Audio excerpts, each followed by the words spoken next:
بص يا سيدي، احنا دايما بنسمع جمل زي انا ما بخافش من الحاجات دي، او كل ده تخريف، مفيش حاجة اسمها جن ولا لعنة. صح؟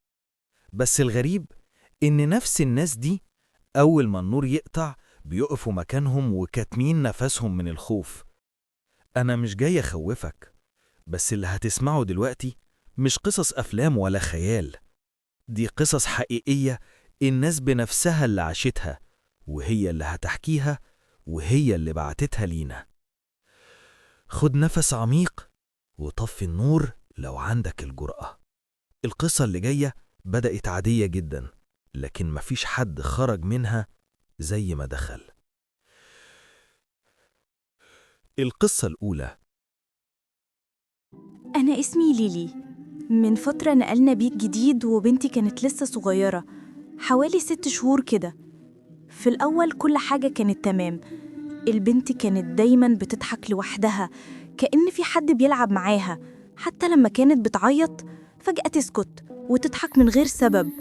أنا قلت يمكن دي الملايكة حواليها، ما جاش في بالي خالص إن في حاجة غلط. لحد يوم، أو بالأصح ليلة، كنت نايمة وفجأة سمعت بنتي بتصرخ صرخة جامدة جدا. قمت جارية على أوضتها وأنا قلبي هيطلع من مكانه، وقبل ما أوصل سمعت صوت ست بتغني، صوت هادي كده كأنها بتهدي بنتي. وفعلا أول ما سمعت الصوت بنتي سكتت. قربت من الباب وبصيت، والله العظيم شفتها. ست طويلة، شعرها أسود وبينزر على ظهرها، ولابسة فستان قديم قوي، واقفة قدام سرير بنتي. حاولت ألمح وشها كويس، ولما لفيت ثانية ما كانتش موجودة، والبنت فضلت بتبص في نفس الاتجاه. بعدها الموقف ده ما تكررش تاني، بس عمري ما هنسي اليوم ده. القصة التانية. القصة دي حصلت زمان، وأنا كنت لسه عيل صغير كده، يمكن عندي 9 سنين. كنت بلعب مع جار لينا قدام بيته، وفجأة سمعنا صوت صريخ جاي من جوه البيت. أمه كانت بتصرخ وتنادي عليه، فدخلنا جري. عرفنا إن الصريخ جاي من أوضة أخته الكبيرة. ولما دخلنا، والله اللي شفته وقتها عمري ما هنساه. كانت البنت نايمة على السرير، وحواليها ناس كتير، وفي راجل لابس جلابية بيقرأ قرآن بصوت عالي جدا. قالوا إنهم بيعملوا جلسة طرد للجن. أنا كنت واقف مش فاهم حاجة، بس المنظر كان مرعب. صوتها اتغير فجأة، بقت بتتكلم بصوت راجل كبير. حتى وشها وشكلها اتغير، كأنها شخص تاني خالص. بدأت جسمها يهتز جامد جدا، وبعدين خبطت أخوها برجليها ووقع على الأرض. بعد كده قامت من على السرير وهي واقفة على رجل واحدة بس، وبدأت تميل لورا شوية بشوية لحد ما دماغها لمست الأرض، وهي لسه رجليها التانية ثابتة مكانها. كانت بتسرح بصوت راجل، صوت خشن ومخيف، بيقول كلام مش مفهوم. فضلوا يحاولوا معاها حوالي 20 دقيقة، لحد ما وقعت فجأة على الأرض وسكتت خالص.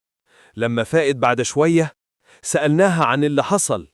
قالت إنها مش فاكرة حاجة خالص، ولا إنها كانت بتتكلم، ولا حتى إن في حد كان بيقرأ عليها قرآن.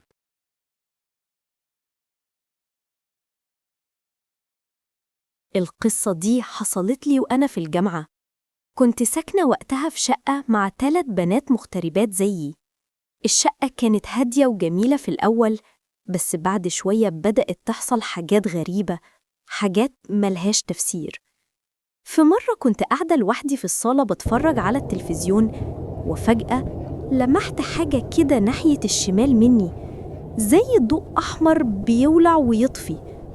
بصيت بسرعة، مفيش حاجة، اختفى كأنه ما كانش موجود أصلاً.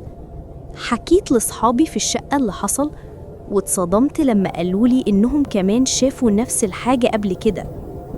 الموضوع كان بيكبر يوم عن يوم، لحد ما حصلت الليلة اللي ما قدرناش ننساها. كنا كلنا قاعدين في الصالة، وفجأة جرس التليفون الأرضي رن. واحدة مننا قامت تبص على شاشة التليفون، وشفت الرعب في عينيها. الرقم اللي بيتصل رقمها هي. البنت قالت بصوت عالي: إزاي ده؟ ده تليفوني في الأوضة. كلنا اتجمعنا حوالين التليفون والفضول قتلنا، فرفعنا السماعة.